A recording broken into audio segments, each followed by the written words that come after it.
মার্কিন যুক্তরাষ্ট্রের সাম্প্রতিক হামলার জবাবে মধ্যপ্রাচ্যের ৩ দেশকে টার্গেট করেছে ইরানের সামরিক বাহিনী। পাল্টা হামলায় এই ৩ দেশে অবস্থিত মার্কিন সামরিক ঘাঁটি এবং কৌশলগত স্থাপনাকে লক্ষ্য করে ভয়াবহ হামলা চালায় ইরানের সামরিক বাহিনী। প্রশ্ন হল, মার্কিন হামলার জবাবে ইরান কেন বারবার উপসাগরীয় দেশগুলোর উপরই পাল্টা হামলা চালাচ্ছে? সম্প্রতি ইরানের উপকূলীয় বিভিন্ন সামরিক স্থাপনা এবং গুরুত্বপূর্ণ অবকাঠামোকে লক্ষ্য করে হামলা চালায় মার্কিন সামরিক বাহিনী। সে সময় ভিন্ন ভিন্ন ৯০টি লক্ষ্যবস্তুতে হামলা চালায় মার্কিন বাহিনী। ইরানে মার্কিন হামলার জবাবেই উপসাগরীয় ৩ দেশ কাতার, কুয়েত এবং বাহরাইনকে টার্গেট করে ইরানের সামরিক বাহিনী। কাতার ভিত্তিক সংবাদ মাধ্যম আল জাজিরা এক প্রতিবেদনে তুলে ধরে এই খবর। ইরানের সামরিক বাহিনী এক বিবৃতিতে জানায়, এই হামলায় কুয়েতের একটি প্যাট্রিয়ট ক্ষেপণাস্ত্র ব্যবস্থা, কাতারের একটি আগাম সতর্কীকরণ স্যাটেলাইট অ্যান্টেনা কেন্দ্র এবং বাহরাইনে মার্কিন সামরিক বাহিনীর জ্বালানি ট্যাঙ্কগুলোকে লক্ষ্যবস্তু করা হয়। এ সময় বিপুল সংখ্যক এমনকি নতুন ধরনের ড্রোন ব্যবহার করে ইরানি বাহিনী। এছাড়াও কুয়েতের ক্যাম্প আরিফজান ও আলী আল সালেম বিমান ঘাঁটি, বাহরাইনের জুফায়ের ও শেখ ইসা ঘাঁটিতে অবস্থিত মার্কিন সামরিক স্থাপনাগুলোকে লক্ষ্য করেও হামলা চালায় ইরানের সামরিক বাহিনী। এমনকি মার্কিন হামলা অব্যাহত থাকলে এই অঞ্চলের অন্যান্য উপসাগরীয় দেশগুলোতে অবস্থিত মার্কিন সামরিক ঘাঁটিগুলোতেও তাদের হামলা প্রসারিত করা হবে বলেও সতর্ক করে দেয় আইআরজিসি। সংবাদ মাধ্যম আল জাজিরার এক বিশ্লেষণে বলা হয়, যখনই ইরানের উপর মার্কিন যুক্তরাষ্ট্র হামলা চালায়, ইরানও উপসাগরীয় দেশগুলোর উপর পাল্টা হামলা চালায়। মূলত এই সকল দেশগুলোকে ব্যবহার করেই ইরানে হামলা চালানো হয় বলেই বারবার এসব দেশকে লক্ষ্য করে পাল্টা হামলা চালায় ইরান। বিশ্লেষণে আরও বলা হয়, এই সকল দেশগুলোতে থাকা মার্কিন ঘাঁটি এবং দেশগুলোর আকাশসীমা ব্যবহার করেই ইরানে হামলা চালানো হয়, আর এ কারণেই এ সকল দেশগুলোকে লক্ষ্যবস্তু করে ইরান। এছাড়াও ইরানের আরেকটি কৌশল হল শত্রুপক্ষের ব্যয় বাড়িয়ে দেওয়া এবং মার্কিন হামলা বন্ধ করতে উপসাগরীয় দেশগুলোর উপর চাপ সৃষ্টি করা। সম্প্রতি টানা ২ রাতের মতো সংঘাতে জড়ায় যুক্তরাষ্ট্র এবং ইরান। টানা ২ রাতের সংঘাতে ইরানের ১৭০টি স্থাপনাকে লক্ষ্যবস্তু করে মার্কিন সামরিক বাহিনী। মার্কিন হামলার জবাবে ইরানও যুক্তরাষ্ট্রের বহু গুরুত্বপূর্ণ এবং কৌশলগত স্থাপনায় হামলা চালায়। পাশাপাশি যে কোনো আগ্রাসনের জবাব যথাযথভাবেই দেওয়া হবে বলেও সতর্ক করে দেয়।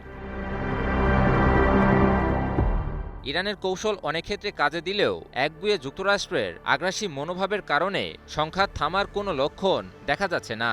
যুদ্ধবিরতি, আলোচনা এবং সমঝোতা স্মারকে সইয়ের পরও ইরানের বিরুদ্ধে বারবার সংঘাতে জড়াচ্ছে মার্কিন যুক্তরাষ্ট্র। আসলে ইরানকে কোনোভাবে বাগে আনতে না পারাতেই বারবার আগ্রাসনের পথকেই বেছে নিচ্ছে সাম্রাজ্যবাদী রাষ্ট্র যুক্তরাষ্ট্র। JBS holdings limited. সব মিলিয়ে ইরানের বিভিন্ন লক্ষ্যবস্তুতে মার্কিন হামলা এবং এর জবাবে উপসাগরীয় দেশগুলোতে থাকা মার্কিন স্থাপনাকে ইরানের লক্ষ্যবস্তু করাকে ঘিরে পুরো মধ্যপ্রাচ্যে এখন এক উত্তপ্ত পরিস্থিতি বিরাজ করছে। ইরান যুক্তরাষ্ট্র পরিস্থিতি ক্ষণে ক্ষণে পরিবর্তিত হওয়ায় মধ্যপ্রাচ্য এক বড় সংকটের দিকে এগিয়ে যেতে পারে বলে মনে করছেন বিশ্লেষকেরা। যুদ্ধের মধ্যেই কি ৩৫টি পারমাণবিক অস্ত্র তৈরি করে ফেলেছে ইরান? তবে কি যুদ্ধের ময়দানের সকল চিত্রই এবার বদলে দেবে তেহরান? মার্কিন সমরবিদদের দাবি, ইরানের সামরিক বহরে রয়েছে কমপক্ষে ৩৫টি পারমাণবিক অস্ত্রের ওয়ারহেড। কিন্তু যুক্তরাষ্ট্র ও ইসরায়েলের শাসকদের চোখ ফাঁকি দিয়ে কিভাবে এই মারণাস্ত্র তৈরিতে সফল হলো ইরান? যদিও সাম্প্রতিক সময়ে ইহুদিবাদীদের আগ্রাসন বৃদ্ধির ফলে ইরানের সামরিক বাহিনীর মাঝে পারমাণবিক অস্ত্র তৈরি জোরালো দাবি উঠতে থাকে বলে জানিয়েছে আন্তর্জাতিক সংবাদ মাধ্যমগুলো। কিন্তু তেহরান আসলে এ বিষয়ে কি বলছে? ইরানের পারমাণবিক কার্যক্রমকে ঘিরে চরম উদ্বেগেই রয়েছে যুক্তরাষ্ট্র সহ পশ্চিমারা। আর থাকবেই না বা কেন? দেশটির কাছে যে বিপুল পরিমাণে সমৃদ্ধ ইউরেনিয়াম রয়েছে, অথচ সেগুলোকে ধ্বংস করার জন্য আজও নানান ষড়যন্ত্রমূলক পায়তারা চালিয়ে যাচ্ছে মার্কিন প্রশাসন ও ইসরায়েল। চলতি মাসেই আবারও যুদ্ধবিরতির শর্ত লঙ্ঘন করে ইরানের বিরুদ্ধে আচমকা বিমান হামলা চালিয়ে বসে মার্কিন কেন্দ্রীয় কমান্ড, যাকে ঘিরে নতুন করে উত্তাপ ছড়িয়ে পড়ে পুরো মধ্যপ্রাচ্যে। ইহুদিবাদীদের প্রতিনিয়ত আগ্রাসন আগ্রাসনের জন্যই কি তাহলে পারমাণবিক অস্ত্র তৈরি করেই ফেলল ইরান?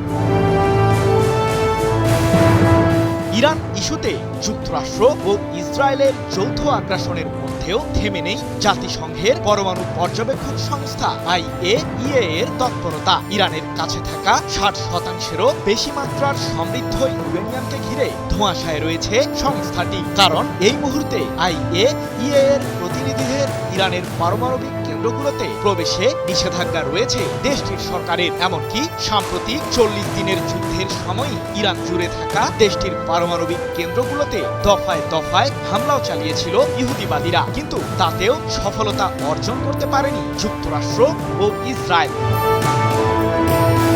এদিকে ইরানের সর্বোচ্চ প্রতিরক্ষা বাহিনী IRGCর সাথে সংশ্লিষ্ট সংবাদ মাধ্যম ফার্স নিউজের এক প্রতিবেদনে সম্প্রতি উঠে এসেছে পশ্চিমাদের জন্য ভয়ঙ্কর তথ্য। তেহরানকে লক্ষ্য করে ইহুদিবাদীরা যতই আগ্রাসনের মাত্রা বৃদ্ধি করছে, ইরানের সামরিক বাহিনীর মাঝে পারমাণবিক অস্ত্র তৈরির দাবি ঠিক ততই জোরালো হচ্ছে বলেই দাবি সংবাদ মাধ্যমটি। তাই যে কোনো সময় যে ইরান এই মারণাস্ত্র তৈরি করে ফেলতে পারে সেটা নিয়েই শঙ্কায় দিনাতিপাত করছে ইহুদিবাদীরা।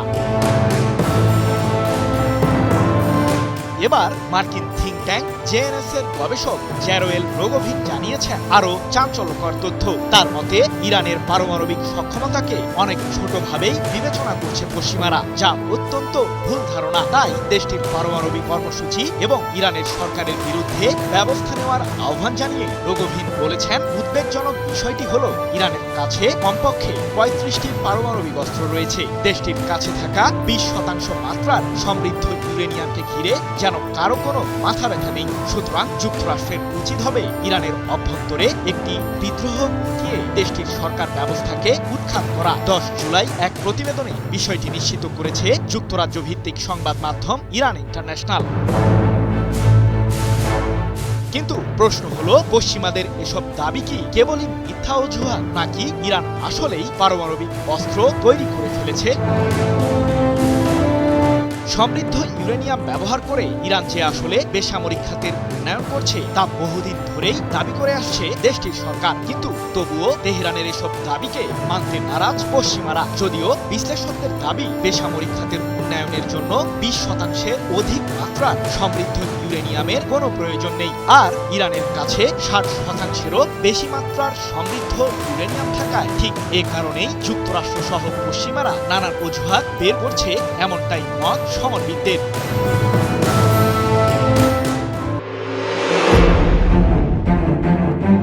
যুক্তরাষ্ট্রের সাম্প্রতিক হামলার জবাবে সরাসরি মার্কিন লক্ষ্যবস্তুতে জোরালো হামলার দাবি করেছে ইরানের ইসলামিক বিপ্লবী গার্ড বাহিনী বা IRGC। মধ্যপ্রাচ্যে অবস্থিত যুক্তরাষ্ট্রের একটি কমান্ড ও কন্ট্রোল সেন্টার বিভিন্ন কৌশলগত স্থাপনা এবং সামরিক ঘাঁটিকে লক্ষ্য করে ভয়াবহ হামলা চালানো দাবি করে ইরানের সামরিক বাহিনী। সম্প্রতি এক বিবৃতিতে IRGC জানায়, জর্ডানের আল আজরাক এলাকায় অবস্থিত মার্কিন বিমান ঘাঁটি এবং মধ্যপ্রাচ্যে থাকা যুক্তরাষ্ট্রের একটি কমান্ড ও কন্ট্রোল সেন্টারকে লক্ষ্য করে মোট 10টি ব্যালিস্টিক ক্ষেপণাস্ত্র নিক্ষেপ করা হয়েছে। IRGC বলছে, ইরানের বিরুদ্ধে সাম্প্রতিক মার্কিন সামরিক অভিযানের প্রতিশোধ হিসেবে এই ক্ষেপণাস্ত্র হামলা চালানো হয়েছে। ইরানের সংবাদ মাধ্যম মেহের নিউজ এজেন্সি জানিয়েছে এ খবর। একই সঙ্গে ওয়াশিংটনের উদ্দেশ্যে নতুন করে কঠোর হুঁশিয়ারিও দিয়েছে IRGC। বাহিনীটি জানিয়েছে, যুক্তরাষ্ট্র যদি আবারও ইরানের উপর হামলা চালায় তাহলে শুধু জর্ডান নয়, পুরো মধ্যপ্রাচ্য জুড়ে ছড়িয়ে থাকা মার্কিন সামরিক ঘাঁটিগুলোও ইরানের হামলা লক্ষ্যবস্তুতে পরিণত হবে।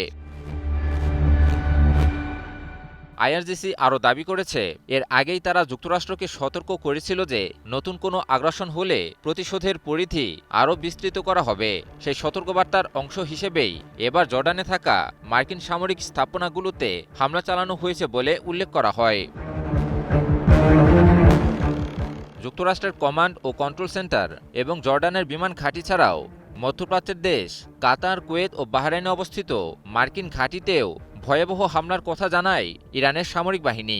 এছাড়াও এ সকল দেশে অবস্থিত মার্কিন যুক্তরাষ্ট্রের বিভিন্ন গুরুত্বপূর্ণ এবং কৌশলগত স্থাপনাকেও লক্ষ্যবস্তু করার কথা জানানো হয়। বিশ্লেষকদের মতে, ইরান ও যুক্তরাষ্ট্রের পাল্টাপাল্টি সামরিক পদক্ষেপ মধ্যপ্রাচ্যের নিরাপত্তা পরিস্থিতিকে আরও অস্থিতিশীল করে তুলছে। পাল্টা প্রতিশোধের এই ধারাবাহিকতা অব্যাহত থাকলে আঞ্চলিক সংঘাত আরও বিস্তৃত হওয়ার আশঙ্কাও উড়িয়ে দেওয়া যাচ্ছে না। তবে টানা 2 রাতের পাল্টাপাল্টি সংঘর্ষের পর নতুন করে আর সংঘাতে জড়ায়নি কোনো দেশ। মার্কিন হামলার জবাবে যে পরিমাণ বিধ্বংসী হামলা চালায় ইরান, এরপর আবারও দেশটির বিরুদ্ধে আগ্রাসনে নামলে মধ্যপ্রাচ্য থেকে যুক্তরাষ্ট্রের অস্তিত্বকেই ইরান মুছে ফেলতে পারে বলে শঙ্কা প্রকাশ করেছেন বিভিন্ন আন্তর্জাতিক বিশ্লেষকেরা। তবে কি ইরানের সঙ্গে আবারও যুদ্ধে জড়াবে ইসরায়েল? আবারও মুখোমুখি হতে যাচ্ছে এই আঞ্চলিক দুই প্রতিপক্ষ রাষ্ট্র।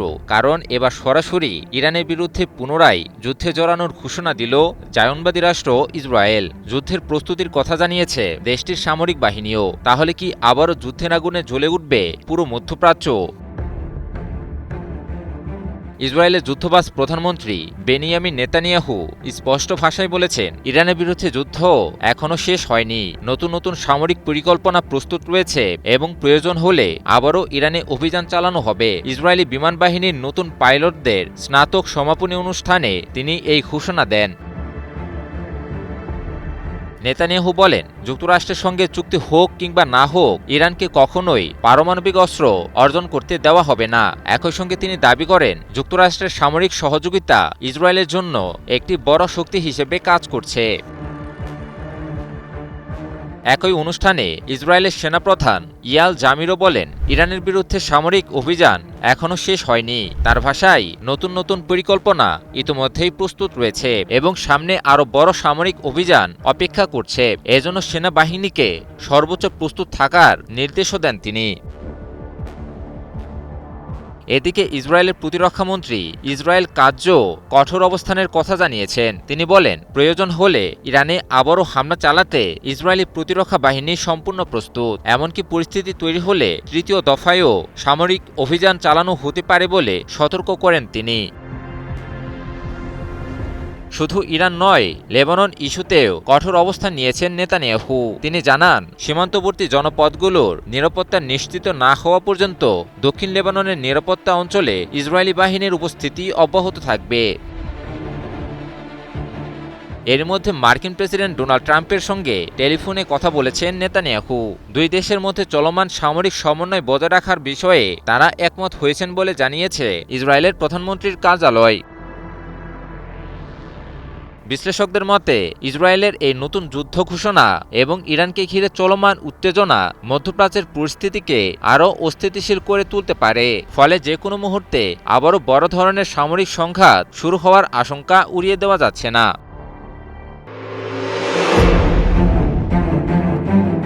মধ্যপ্রাচ্যের সংঘাতকে ঘিরে এবার সরাসরি ন্যাটোর বিরুদ্ধেই অভিযোগ তুলল ইরান। এতদিন যুক্তরাষ্ট্র ও ইসরায়েলের বিরুদ্ধে কঠোর অবস্থান নেওয়া তেহরান এবার অভিযোগ তুলেছে, এই যুদ্ধে নিরপেক্ষ থাকার দাবি করলেও বাস্তবে যুক্তরাষ্ট্র ও ইসরায়েলের পক্ষেই দাঁড়িয়েছে ন্যাটো ও ইউরোপের কয়েকটি দেশ। এবার কি তবে ন্যাটো ও ইউরোপের বিরুদ্ধে অ্যাকশনে যাবে ইরান?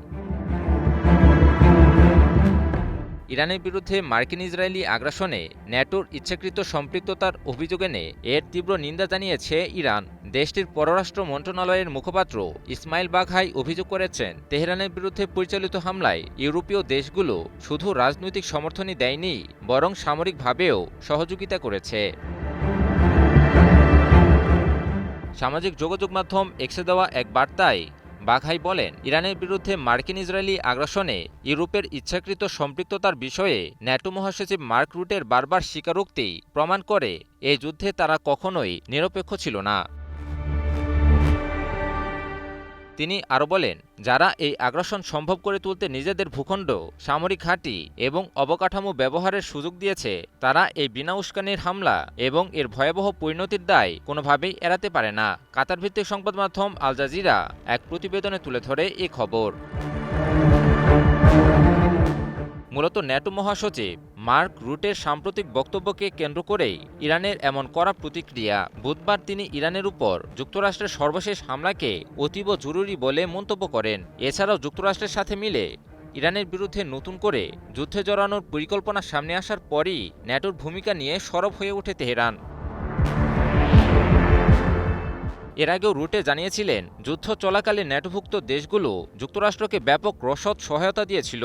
এমনকি যুদ্ধের প্রথম 6 সপ্তাহে ইউরোপের বিভিন্ন সামরিক ঘাঁটি থেকে বহু মার্কিন সামরিক বিমান উড্ডয়ন করেছিল বলেও দাবি করেন তিনি। ইরানের দাবি, এসব বক্তব্য স্পষ্ট করে যে ন্যাটো ও ইউরোপীয় দেশগুলো সংঘাতে কেবল পর্যবেক্ষকের ভূমিকায় ছিল না, বরং তারা সরাসরি যুক্তরাষ্ট্রের সামরিক অভিযানে সহায়তা করেছে। প্রতি সপ্তাহে সর্বোচ্চবার বিকাশ পেমেন্টে 50 জন হবেন পেমেন্ট চ্যাম্পিয়ন। জিতে নিন টিভি সহ আকর্ষণীয় সব প্রাইজ। বিশ্লেষকদের মতে ন্যাটোর বিরুদ্ধে ইরানের এই প্রকাশ্য অভিযোগ মধ্যপ্রাচ্যের চলমান সংকটকে আরও জটিল করে তুলতে পারে। একই সঙ্গে পশ্চিমা জোট ও তেহরানের মধ্যে কূটনৈতিক উত্তেজনা নতুন মাত্রা পাওয়ার আশঙ্কাও উড়িয়ে দেওয়া যাচ্ছে না। তবে কি ইরানের সরাসরি টার্গেট এখন মার্কিন প্রেসিডেন্ট ডোনাল্ড ট্রাম্প? যুক্তরাষ্ট্রের আগ্রাসনের প্রতিশোধ নিতে এবার মার্কিন প্রেসিডেন্টকেই হত্যার মিশনে নামল ইরান। ইসরায়েলি গোয়েন্দা সূত্র এ বিষয়ে ট্রাম্পকে অবহিত করেছে। এদিকে ট্রাম্প নিজেও প্রাণনাশের শঙ্কা প্রকাশ করেছেন। ইরান কি সত্যি সত্যিই ট্রাম্পকে হত্যা করতে চাইছে, নাকি এটাও মার্কিন ইসরায়েলি নতুন কোনো চক্রান্ত? মার্কিন সংবাদ মাধ্যম ওয়াল স্ট্রিট জার্নালের বরাত দিয়ে কাতার ভিত্তিক সংবাদ মাধ্যম আল জাজিরা জানিয়েছে, সম্প্রতি ইসরায়েলি গোয়েন্দা সংস্থা মার্কিন প্রেসিডেন্ট ডোনাল্ড ট্রাম্পকে জানিয়েছে যে তাদের হাতে এমন তথ্য রয়েছে যা থেকে ধারণা করা হচ্ছে ইরান তাকে হত্যার একটি পরিকল্পনা করছে। চলতি সপ্তাহে তুরস্কের রাজধানী আঙ্কারায় ন্যাটো সম্মেলন থেকেও নিজের প্রাণনাশের আশঙ্কার কথা জানান ট্রাম্প। সাংবাদিকদের তিনি বলেন, ইরান আমাকে সরিয়ে দিতে চায়, আমি তাদের প্রতিটি লক্ষ্যবস্তুর তালিকায় আছি। ট্রাম্প আরও দাবি করেন, সম্প্রতি তিনি এমন একটি নতুন তালিকার খবর পেয়েছেন যেখানে ইরানের মূল লক্ষ্য হিসেবে তার নাম সবার উপরে রাখা হয়েছে। এ সময় ইরানের নেতাদের তীব্র ভাষায় সমালোচনা করে ট্রাম্প বলেন, তারা অত্যন্ত দুষ্ট ও মানসিকভাবে অসুস্থ মানুষ। তার ভাষায়, ক্যান্সার যেমন শুরুতেই কেটে ফেলতে হয়, তেমনি এই হুমকিরও শুরুতেই অবসান ঘটাতে হবে। অবশ্য যুক্তরাষ্ট্রের গোয়েন্দা সংস্থাগুলো বহুদিন ধরেই আশঙ্কা প্রকাশ করে আসছে যে 2020 সালে মার্কিন ড্রোন হামলায় ইরানের শীর্ষ জেনারেল কাসেম সোলাইমানি নিহত হওয়ার প্রতিশোধ হিসেবে ট্রাম্পকে লক্ষ্যবস্তু করতে পারে তেহরান। এর আগে ওয়াশিংটন একাধিকবার দাবি করেছিল ট্রাম্পকে হত্যার কয়েকটি পরিকল্পনা তারা নস্যাৎ করেছে। তবে ইসরায়েলের সর্বশেষ গোয়েন্দা তথ্য নিয়ে মার্কিন প্রশাসনের ভেতরেও রয়েছে ভিন্ন মত। কয়েকজন কর্মকর্তা মনে করছেন, ইরানের বিরুদ্ধে আরও কঠোর সামরিক পদক্ষেপে ট্রাম্পকে উৎসাহিত করতেই ইসরায়েল হয়তো এমন তথ্য সামনে এনেছে। কারণ দুই দেশের মধ্যে যুদ্ধবিরতি কার্যত ভেঙে পড়লেও পর্দার আড়ালে এখনও কূটনৈতিক আলোচনা চালিয়ে যাচ্ছে ওয়াশিংটন ও তেহরান।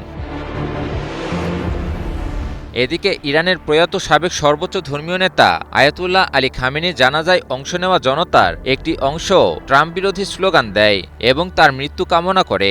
যদিও ইরান সরকার এখন পর্যন্ত ট্রাম্পকে হত্যার কোনো পরিকল্পনার কথা স্বীকার করেনি কিংবা এসব অভিযোগের আনুষ্ঠানিক জবাবও দেয়নি। সব মিলিয়ে মধ্যপ্রাচ্যের চলমান সংঘাতের মধ্যে ট্রাম্পকে ঘিরে নতুন এই গোয়েন্দা তথ্য পরিস্থিতিকে আরও জটিল করে তুলেছে। অভিযোগ ও পাল্টা অভিযোগের এই লড়াই শেষ পর্যন্ত নতুন কোনো সামরিক সংঘাতের দিকে গড়াবে, নাকি কূটনৈতিক আলোচনার পথই শেষ পর্যন্ত প্রাধান্য পাবে, এখন সেই দিকেই তাকিয়ে আছে পুরো বিশ্ব।